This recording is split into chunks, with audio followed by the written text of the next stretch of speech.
Hello and welcome to another episode of Beer Man's No Bull Beer Reviews. Today I'm really excited to crack this guy open. So normally anything from these guys I would save to drink with somebody else. But I found out that I only realized recently when I was reading the label that this is dry hopped with Nelson Sauvin. So I don't really want to wait around for this hops to fall off, so figured I'd crack it open and do a proper review of it on this channel. Anything I've had from these guys have been absolutely fantastic, so I'm really excited for this one. It's by the way, I know I guess I didn't say the brewery yet. It's Holy Mountain out of Seattle, Washington. This one's called Sunroom. Just says ale aged in oak barrels. 6% alcohol. Description on the side says barrel fermented Saison. Sunroom is a mixed culture Saison brewed with Nelson Sauvin and fermented in oak barrels where it continued to age for 8 months. Re-fermented in a bottle with Brettanomyces. Sounds like all good things to me. So let's crack this open and see what we got. That hiss was pretty loud, but it doesn't look like it's going to gush, so that's good.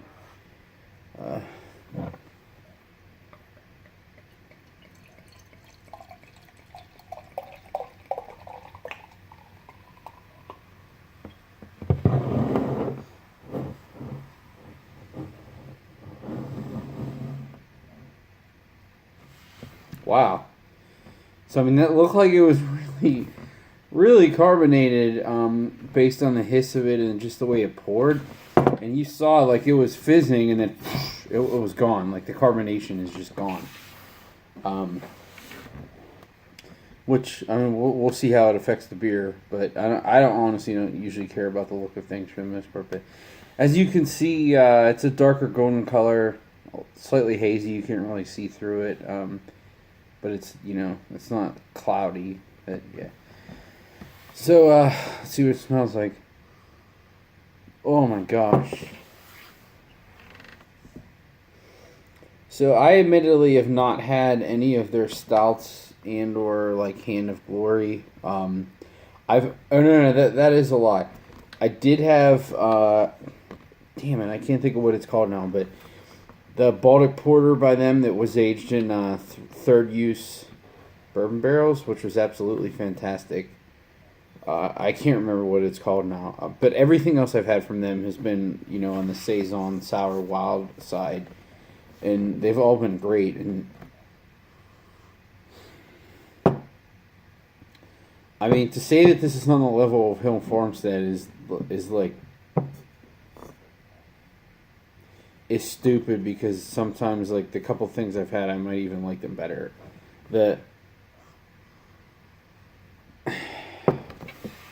I mean, to me, it really is matching Hill Farmstead. I mean, I'm just talking about the aroma right now. I haven't even tasted it yet. But, I mean, it's honestly probably slightly above the aroma of most of the New Glarus wild beers, and I love those beers. But I mean, so it has like that great minerally wet rock character to it, but there's also a ton of like like peachy, like peach rings, a little bit of a citrus character to it.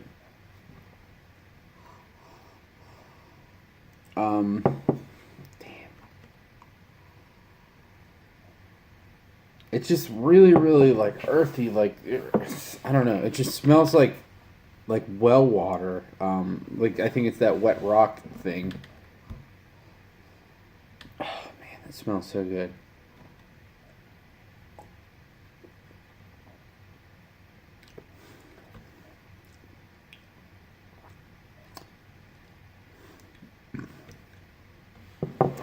That's interesting, because I mean, it still has a very, very bright, like, Brett Funk character to it. But it's actually a little drier than I was expecting based on the aroma. And I think that, you know, if it was finished with Brett, that's probably what's lending to that. I maybe some of the like peachy character I was getting from the aroma was from the Nelson Sauvin. I don't really necessarily get any hop character, but that's usually how these beers are. You know, if they're dry hop, it's still only dry hop, like in a sense, to suit this beer. It's not gonna be dry hop like an IPA. So maybe like the juicy flavor that I'm getting,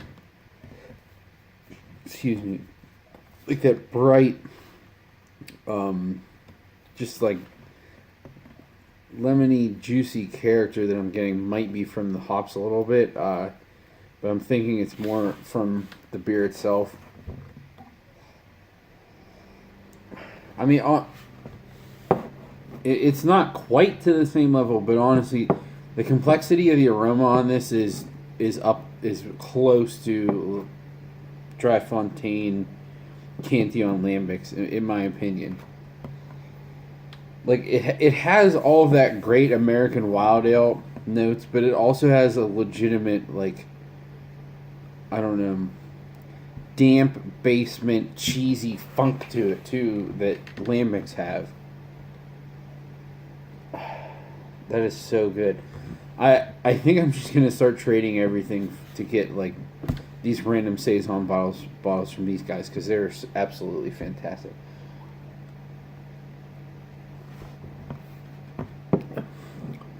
I mean, to me,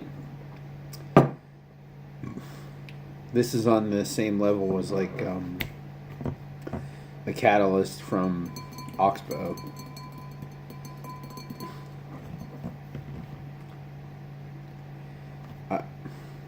I don't. It's the thing that makes this brewery to me so good is every time I have something, because everything else I've had has been so good, my expectations are through the freaking roof, and somehow, at the very least, they meet them and might even go beyond that. Like, and actually, the beer that really opened my eyes to them was the Goat, because that's one that's supposedly distro. I know it's distro because I bought it here in Charlotte. And to me, that's something that could be like a tiny release at a brewery, and they could charge $40 for it, and people would buy it. And I mean, it wasn't cheap when I bought it for retail either. It was like $20, but it was worth all the money that it cost. Just the fact that they could produce enough of something that was that dialed in and that good on a level where they're distributing it is mind blowing to me. These guys honestly came out of nowhere. Like I don't know. I guess any good brewery, if they open and they're good, they come out of nowhere. But before probably a year and a half ago, I hadn't heard anything about them, and then all of a sudden, every single thing I had from them is absolutely amazing. Sorry, I'm kind of lost for words because they just keep nailing everything. I would like to try some more of their portfolio to go outside of the wild beers. Even though I said I had that one, but I haven't had Hand of Glory or Midnight Still. But I want to see, because to me, I love Fontafora, but this is actually, I think this is better than even the stuff that they're doing in this category. Slightly better. But they had, to me, their lager game is what makes them one of my favorite breweries in the world. So I'm curious to see what else these guys do. But again, I'm sure they're doing a lot of stuff locally that's just on tap that they're not packaging either. So, yeah, this is so freaking good. And I apologize for getting away from, the actual essence of the beer itself. And the more I go back to it, it has like this. There is a little bit of that like sweet, tarty, medicinal aspirin character, and it's also a little floral as well, like potpourri-ish. But it's minimal, and it's not to the point where it's overwhelming and it's weird and I don't like it.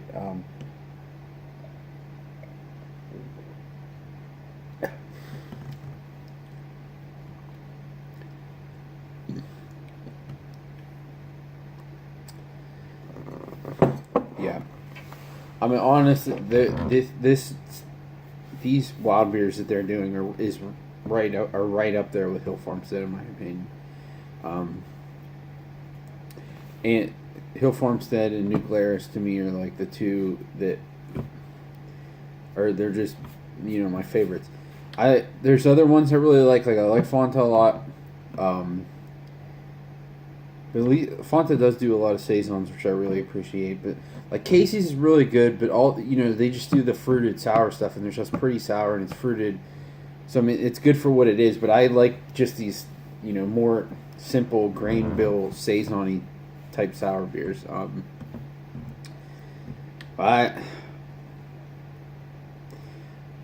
I think it's pretty obvious by everything I said, and the length of the video says it all too. Usually, if something's this long, it's because I'm thinking about what I have to say because I can't put it into words of how much I like a beer.